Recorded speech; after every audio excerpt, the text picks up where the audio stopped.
चिड़िया, मुझे तुम्हें मारने और पकड़ने का कोई शौक नहीं। ये सब कुछ मैं अपने पापी पेट के लिए करता हूँ।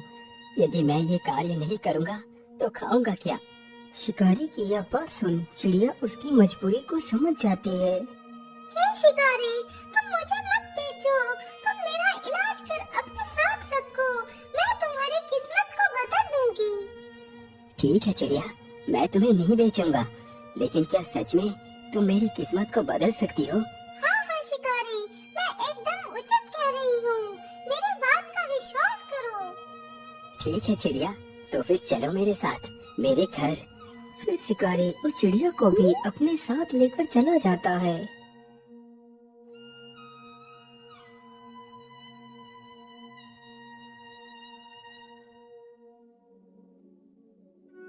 चिड़िया, तुम इसी स्थान पर बैठो, मैं तुम्हारे घाव पर दवाई लगा देता हूँ।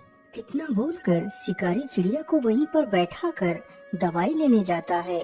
वह जल्दी ही एक कटोरी में दवाई ले आता है और उस चिड़िया के घाव पर लगाता है। चिड़िया, अब तुम यहीं पर बैठकर आराम करो, कल तक तुम बिल्कुल ठीक हो जाओगी।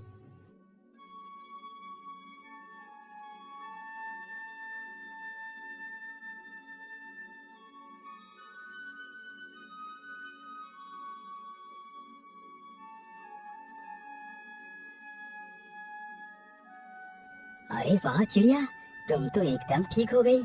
अच्छा, अब तुम यही घर में रुको, मैं शिकार के लिए जा रहा हूँ। अरे नहीं नहीं शिकारी, अब तुम शिकार नहीं करोगे। लेकिन चिड़िया, यदि मैं शिकार नहीं करूँगा तो पैसे कहाँ से आएंगे? तुम शायद भूल गए कि मैंने तुमसे कहा था कि मैं तुम्हारी किस्मत को बदल दूंगी।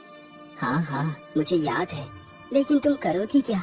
शिकारी, तुम जाओ और बाजार से ऊन खरीद कर ले आओ। लेकिन चिड़िया, मेरे पास तो 1 रुपया है, इससे कितनी ऊन मिलेगी? अरे 1 रुपए में जितने भी ऊन मिले तुम बस ले आओ। अच्छा ठीक है चिड़िया, मैं ऊन लेने के लिए जा रहा हूँ। इतना बोलकर शिकारी वहाँ से चला जाता है। कुछ समय गुजरने के बाद वह ऊन के 4 गोले लेकर आ जाता है। चिड़िया ये लो, मैं ऊन ले आया हूँ। ठीक है, तुम इस ऊन को यहीं पर रख दो, मैं रात को इस ऊन का उपयोग करूंगी।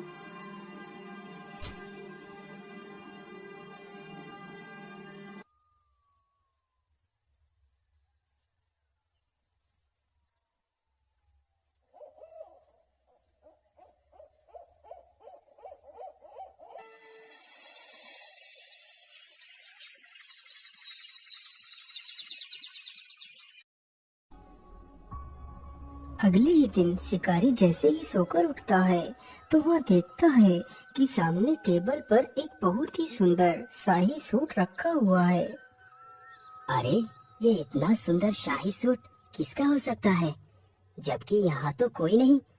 अरे चिड़िया, ये शाही सूट कौन लेकर आया? अरे शिकारी, तुम ज्यादा अचंभित मत हो, ये सूट मैंने ही बनाया है। क्या ये सूट तुमने बनाया है? मुझे तुम्हारी बातों पर विश्वास नहीं हो रहा। तुम मेरी बात का विश्वास करो, ये मैंने ही बनाया है। अब तुम इस सूट को लेकर बाजार में बेच आओ। इतना सुनकर शिकारी उस शाही सूट को लेकर बाजार की ओर चल देता है, लेकिन उसके मन में काफी सारे सवाल चल रहे थे। आखिर ऐसा कैसे हो सकता है? भला एक चिड़िया इतना सुंदर सूट कैसे बना सकती है? मुझे तो लगता है ये कोई साधारण चिड़िया नहीं हो सकती। इसका पता तो मुझे लगाना ही होगा। ये सारी बातें सोचते सोचते शिकारी बाजार को पहुंच जाता है और एक स्थान पर उस शाही सूट को अपने कंधों पर डालकर खड़ा हो जाता है। सूट ले लो, शाही सूट ले लो। ऐसा शाही सूट आपने कभी नहीं देखा होगा। शिकारी की यह बात सुन उसके पास काफी सारे लोग इकट्ठे हो जाते हैं। अरे वाह, वाकई ये सूट तो कितना सुंदर है। मैंने आज तक इतना सुंदर सूट नहीं देखा। अरे भाई, इस सूट की क्या कीमत मांग रहे हो?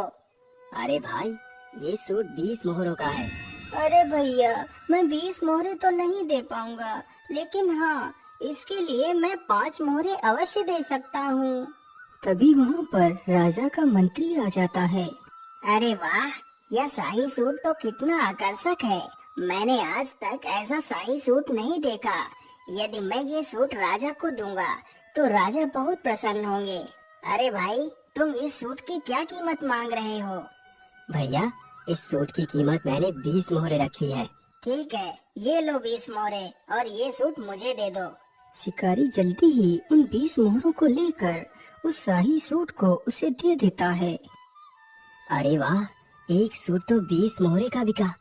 20 मोहरे तो कमाने में मुझे वर्षों लग जाते। मैं ऐसा करता हूँ, फिर से ऊन खरीद कर ले चलता हूँ।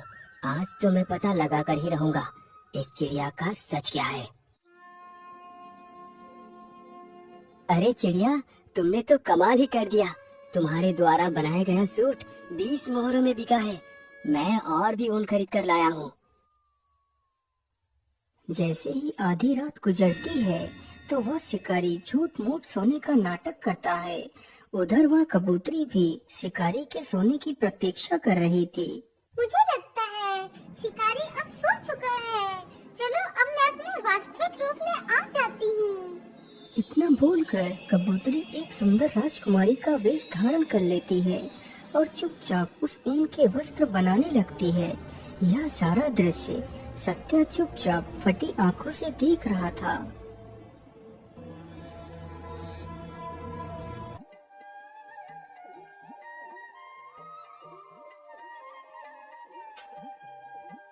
अगली सुबह राजकुमारी वापस से अपने उसी कबूतरी वेश में आ गई थी।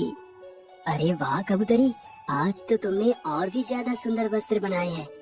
लेकिन इतनी सुंदर वस्त्र बनाना किसी आम पक्षी के बस की बात नहीं। आखिर कौन हो तुम जो इस कबूतरी के वेश में रह रही हो? मैं तुम्हारी वास्तविकता को जान गया हूँ। बताओ, तुम कौन हो? सत्या, मैं कोई कबूतरी नहीं हूँ। मैं कल्पराज की राजकुमारी कल्पना हूँ। यह बात कई वर्ष पहले की है। मेरे पिता राजा वीर प्रताप को कोई भी संतान नहीं थी। लेकिन महारानी जी, मैं ऐसा नहीं कर सकता। चाहे मेरी कोई संतान हो या ना हो, यदि ईश्वर मुझे निसंतान ही रखना चाहते हैं तो ये ही सही। लेकिन मैं दूसरा विवाह नहीं करूँगा। लेकिन महाराज, क्या आप अपने वंश को अपने तक ही सीमित रखना चाहते हैं? क्या आप नहीं चाहते कि आपका वंश आगे बढ़े? आखिर आपके बाद आपके राज्य को कौन संभालेगा? लेकिन महारानी जी, इसके लिए हम कोई न कोई उपाय अवश्य निकालेंगे। लेकिन मैं दूसरा विवाह नहीं करूँगा। हम आज ही उन पहाड़ी वाले बाबा के पास जाएंगे। मुझे पूर्ण विश्वास है कि वो हमारी मदद अवश्य करेंगे। इतना बोलकर राजा अपनी पत्नी के साथ रथ पर सवार होकर निकल पड़ता है। वह चलते चलते जल्दी ही उस बाबा के आश्रम में पहुंच जाता है।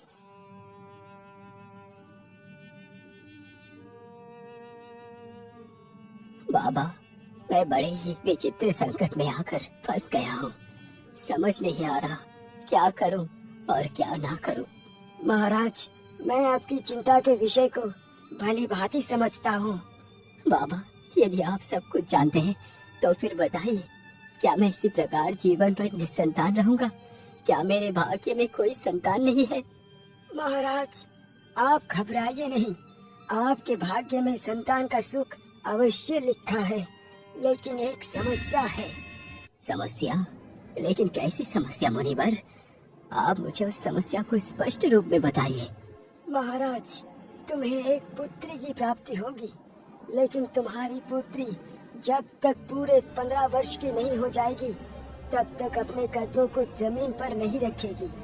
यदि तुम्हारी पुत्री ने 15 वर्ष से पूर्व अपने कदमों को जमीन पर रख दिया तो बहुत बड़ी अनहोनी हो जाएगी। कैसी अनहोनी बाबा? मैं कुछ समझा नहीं। बेटा, ये मैं तुम्हें नहीं बता सकता। बस तुम्हें अपनी पुत्री को 15 वर्ष तक जमीन पर पैर रखने से रोकना है। ठीक है बाबा, मैं आपकी बात याद रखूंगा। एक वर्ष पश्चात रानी ने एक सुंदर सी पुत्री को जन्म दिया।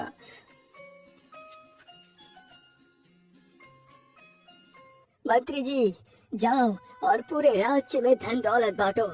आज मेरे लिए सबसे बड़ा खुशी का दिन है। धीरे धीरे काफी वर्ष गुजर गए।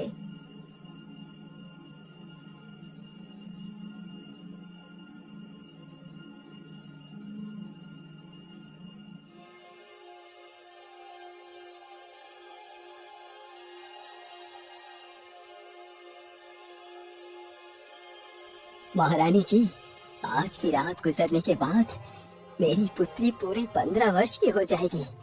आज की रात जरा ध्यान से बिताना महारानी। हाँ महाराज, आज का ये दिन हमारे लिए शेष बचा है। इसके बाद हमारी पुत्री जमीन पर उतर पाएगी। आधी रात जैसे ही गुजरती है तो महारानी की भी आंख लग जाती है। तभी राजकुमारी को कुछ बुरे बुरे सपने दिखाई देते हैं। वह बिस्तर पर पड़े पड़े भयभीत हो जाती है और पलंग से नीचे गिर पड़ती है। हे भगवान, ये क्या हो गया? मैं जमीन पर कैसे गिर पड़ी? माँ, जल्दी उठो, देखो मैं पता नहीं कैसे जमीन पर गिर पड़ी। इतना सुनते ही महारानी की आंखें खुल जाती हैं। अरे अरे अरे पुत्री, ये तुमने क्या कर दिया? तुम बिस्तर से क्यों नीचे उतर गई? महारानी इतना कह ही रही थी कि तभी कमरे में कुछ प्रकाश जैसा प्रकट हुआ।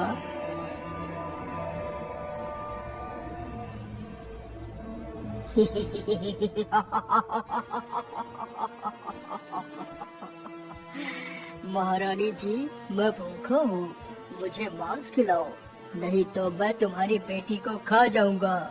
नहीं राक्षस, तुम ऐसा नहीं कर सकते। इतना कहते ही महारानी जमीन पर गिर पड़ती है और बेहोश हो जाती है। राक्षस, अब मुझे मत मारो, मुझ पर दया करो। अरे वाह, राजकुमारी तो कितनी सुंदर है। काश कि यह राजकुमारी मेरी पत्नी बनती तो कितना अच्छा होता। ठीक है, मैं तुम्हें नहीं मारूंगा, लेकिन तुम्हें मेरे साथ विवाह करना होगा। चलो मेरे साथ। इतना बोलकर राक्षस राजकुमारी का हाथ पकड़कर वहाँ से गायब हो जाता है और उसे अपनी गुफा में ले जाता है। राजकुमारी, यही मेरा घर है। आज से तुम यहाँ की मालकिन बनोगी। मैं तुम्हारे साथ विवाह करूँगा।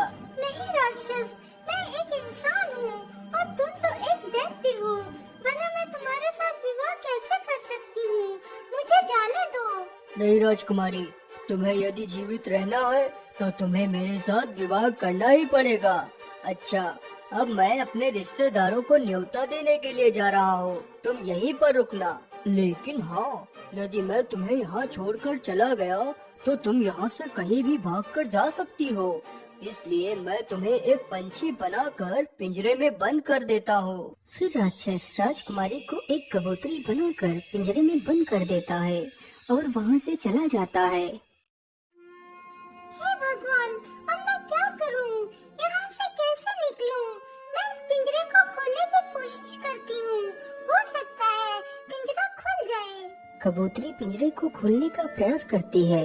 कुछ देर प्रयास करने के पश्चात पिंजरा खुल जाता है और वह वहाँ से उड़ जाती है। लेकिन राजकुमारी, क्या तुम अपने वास्तविक रूप को धारण कर नहीं रह सकती?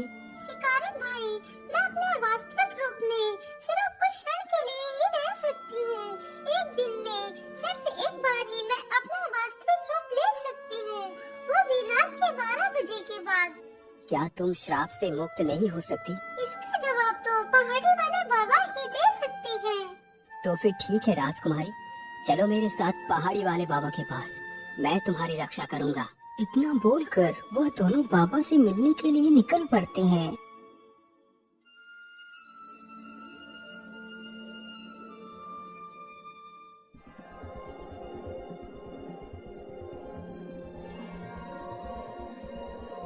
बाबा, हमारी सहायता कीजिए, हम बहुत ही दुविधा में पड़ गए हैं। बोलो बेटा, क्या बात है?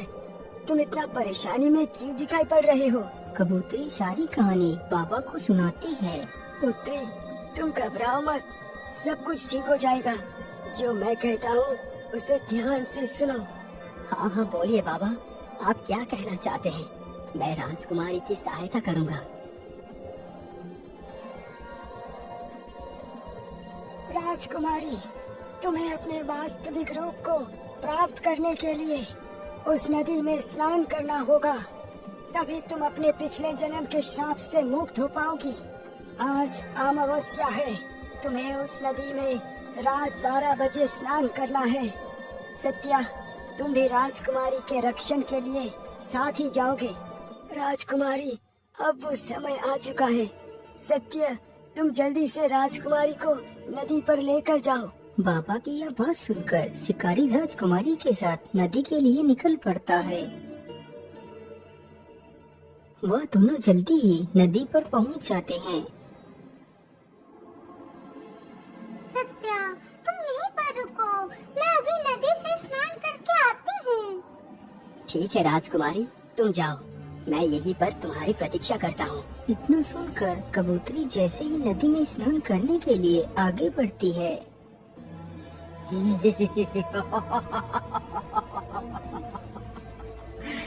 नहीं राजकुमारी, नहीं, इतनी जल्दी नहीं, मैं तुम्हें मुक्त नहीं होने दूंगा। अरे ये क्या? मुझे लगता है ये वही राक्षस है। आज मैं इसे जिंदा नहीं छोड़ूंगा।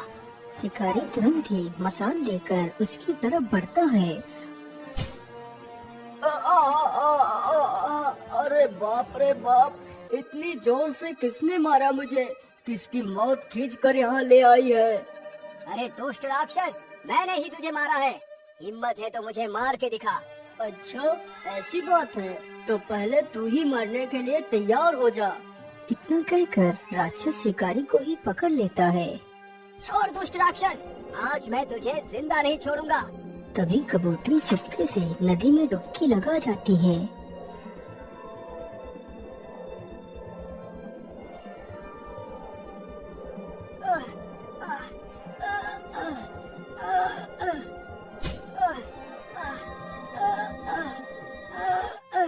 शिकारी, क्या तुम ठीक हो? तुम्हें कुछ हुआ तो नहीं? नहीं नहीं राजकुमारी, मैं बिल्कुल ठीक हूँ। शिकारी भैया, आखिर तुमने ऐसा क्यों किया? तुमने मेरे लिए अपनी जान को खतरे में क्यों डाल दिया? राजकुमारी, मैंने ये सब कुछ इसलिए किया क्योंकि मैंने अपने संपूर्ण जीवन में सिर्फ पाप कर्म ही किए हैं। आज मैंने सोचा क्यों ना मैं आपकी जान बचाकर कुछ तो अच्छा काम कर लूं। चलो शिकारी, तुम मेरे साथ मेरे राजमहल में चलो।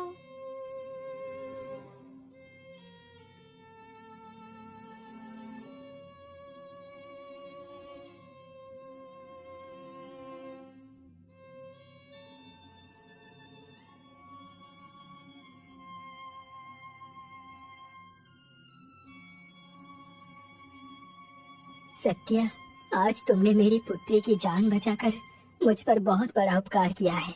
मैं तुम्हारा ये उपकार कभी नहीं चुका पाऊंगा। मंत्री जी, सत्या को एक बैलगाड़ी भरकर सोना, चांदी, हीरे, जवाहरात दे दी जाए। राजा के इस आदेश पर शिकारी को एक बैलगाड़ी भरकर सोना, चांदी, हीरे, जवाहरात देकर सम्मान पूर्वक विदा कर दिया जाता है।